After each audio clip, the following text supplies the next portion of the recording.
Hello, what's up guys, and welcome to Almighty Anime. Today, I'll be presenting my list of top 5 upcoming anime that you should watch now or when they release in the year 2023.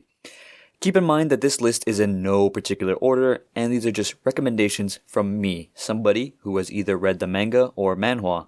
In this video, I will only disclose the release dates, number of episodes, and a brief explanation of the plot while also not trying to spoil too much. And with that being said, let's start with the first one on the list. Solo Leveling. Solo Leveling is a Korean novel and webtoon released in March of 2018.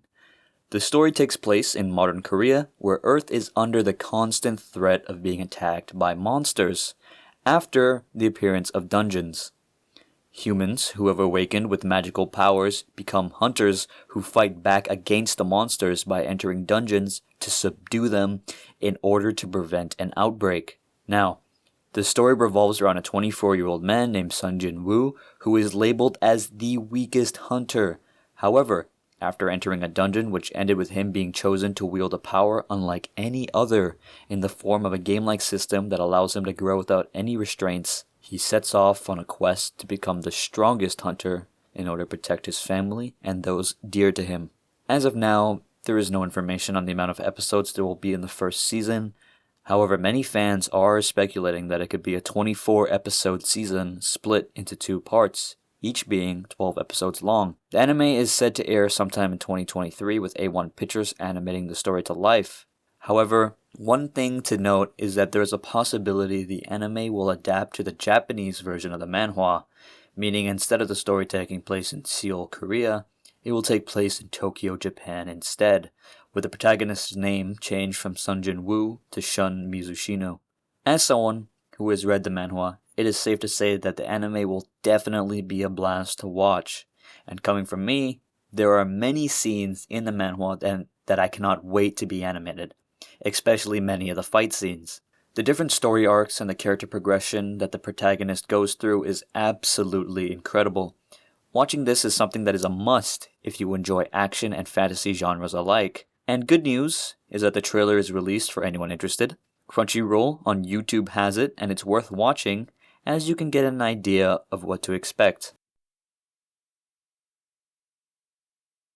Alright, and number 2 is Blue Lock, a manga series that takes place after Japan's defeat in the quarterfinals of the 2018 World Cup.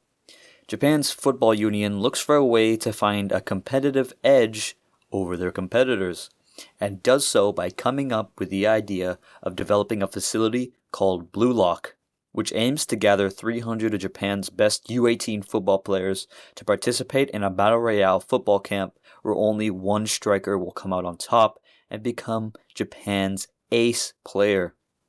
The studio animating Blue Lock is called 8-Bit, and the anime has been released, and there are 3 episodes as of October 26th, the time I'm writing this, and the season is said to have 24 episodes. I, for one, really recommend Blue Lock because it is advertised as a sports anime and manga, but what really sets it apart from all the other sports anime that I've watched is the fact that the story revolves around a battle royale format of 300 football players all competing against one another, where anything can happen. For me, it was intriguing to watch the characters develop as they know that no one is their friend in this facility, and everyone is practically an enemy.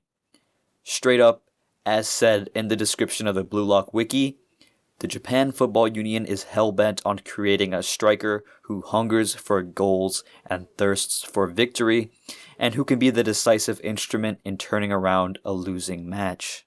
Now moving on to number 3, Don Machi, or more popularly known as Is It Wrong to Pick Up Girls in a Dungeon, is an anime that takes place in a fictional city called Arario, where gods have set up groups called familias that contain adventurers who go into a tower-like dungeon and retrieve crystals by slaying monsters in order to get stronger.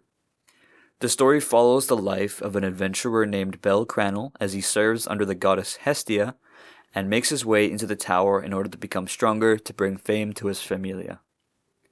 Now, the second part of the 4th season is being released on January 5th of 2023, However, for those who have not watched or read this series, take note, I recommend you watch the first 3 seasons, or you'll be kinda lost.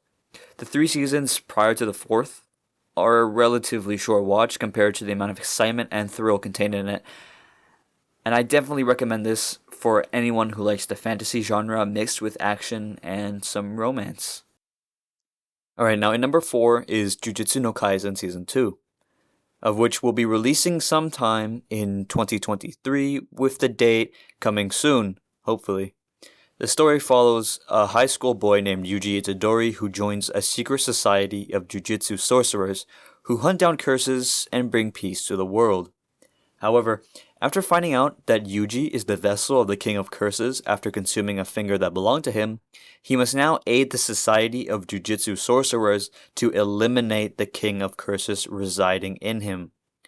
The first season of this anime runs for 24 episodes and is filled with many fighting scenes that take on a horror element inspired by the supernatural. The second season of this anime is highly anticipated and is a season that is going to be filled with many epic and awesome fight scenes that you do not want to miss. Now is a better time than ever to start watching and finish the first season in order to prepare yourself for the second one. Alright, lastly, number 5 is Rurouni Kenshin, which was previously animated, having a total of 95 episodes and 3 seasons, is now being rebooted to look modern for the year 2023, with the entire story being portrayed with no filler, just straight action and hype. There is no exact release date, but it will release in 2023 and will follow the story of Rurouni Kenshin, a wanderer that used to be labeled as Batosai, the Manslayer, during the Japanese Civil War, as he now tries to redeem himself by doing good and helping those in need. Of course, with his unique reverse blade sword Sakabato. This anime is a must-watch for those who love samurai, because this reanimation will feature many sword fights that are high-octane and thrilling to watch. You can go watch the trailer now on YouTube, and I recommend watching it in order to see if this anime fits your tastes. That's it for this top 5 list. Once again, remember that this list is in no particular order and ranking, and these are just recommendations from me as I have read the manga and the manhwa of their respective show. Thank you, this has been Almighty Anime, and till next time.